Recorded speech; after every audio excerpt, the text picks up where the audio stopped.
Les plants sont à leur 6e semaine et ont actuellement chacune environ 1 mètre de hauteur.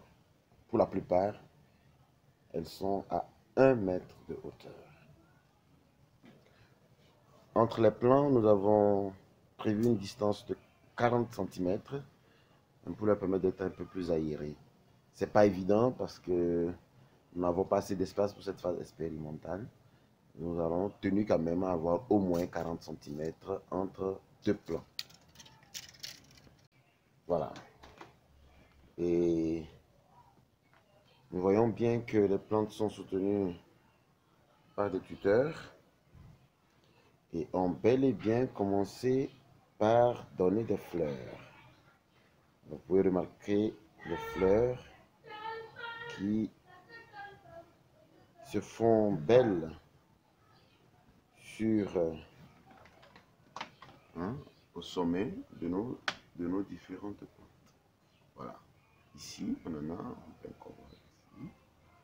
Ici, on voit le début des fleurs. Là, n'est-ce pas?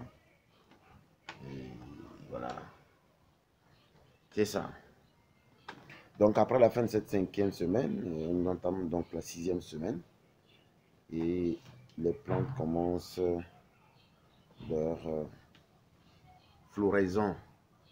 Voilà. Il y en a pratiquement sur toutes. Toutes ont commencé par donner des fleurs. Ici, on voit bien. Voilà.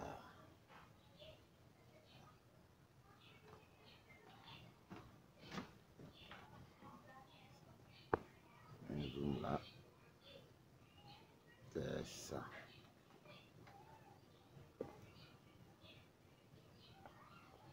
Attends que nous avons deux plantes dans un même sachet. Et ces deux plantes ont un retard de croissance. Voilà, c'était une expérience, c'était pour voir comment est-ce que les plantes allaient se comporter si on les repiquait à deux. Donc, naturellement, elles ont un retard de croissance parce qu'elles se sont partagées à deux l'aliment pour un. Pendant que les autres sont à une hauteur de 1 mètre et ils sont à peine à 50 cm. Ici également, nous avons mis deux plantes. Voilà les deux. Regardez, il y a la première dont la feuille est là. Alors, et la seconde qui est bel et bien là.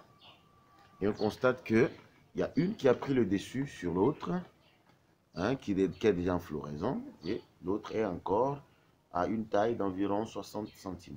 C'est bien parce que l'une a beaucoup consommé les aliments que nous leur envoyons.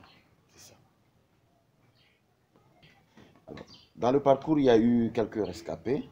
Okay, vous voyez, il y a 3 que nous avons retirés du lot qui sont fatigués, flétris, du fait qu'ils n'ont pas supporté les coûts de traitement, ou il y a eu des accidents. Il y en a qui ont été brisés pendant les manipulations.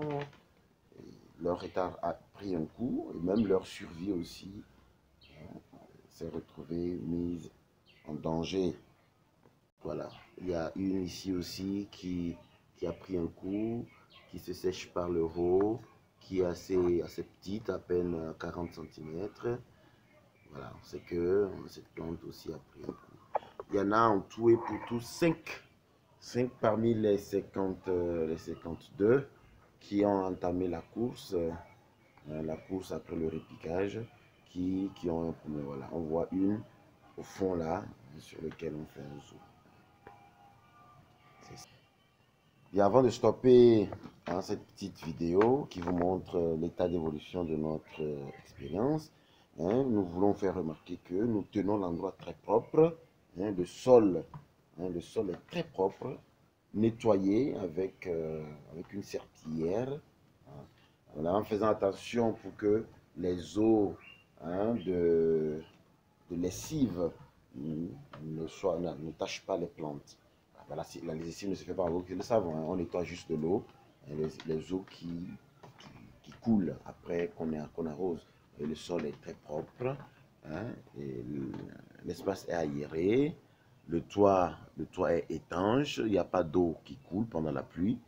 Voilà. Hier, il y avait une grande pluie. Moi, j'étais ici en train d'entretenir les plantes. Et voilà. Voilà. Le sol est très bien, très bien. Voilà. Vous voyez, quand on arrive, on se déchausse, voilà, pour ne pas salir les lieux. Vous voyez, l'espace est tenu propre. Propre. Hein. Voilà. L'agriculture hors sol pour cette expérience, pour nous, hein, est très importante. Nous essayons de mettre tout le paquet pour respecter les prescriptions, hein, de notre instituteur, celui qui nous coach, celui qui nous mentore dans cette expérience.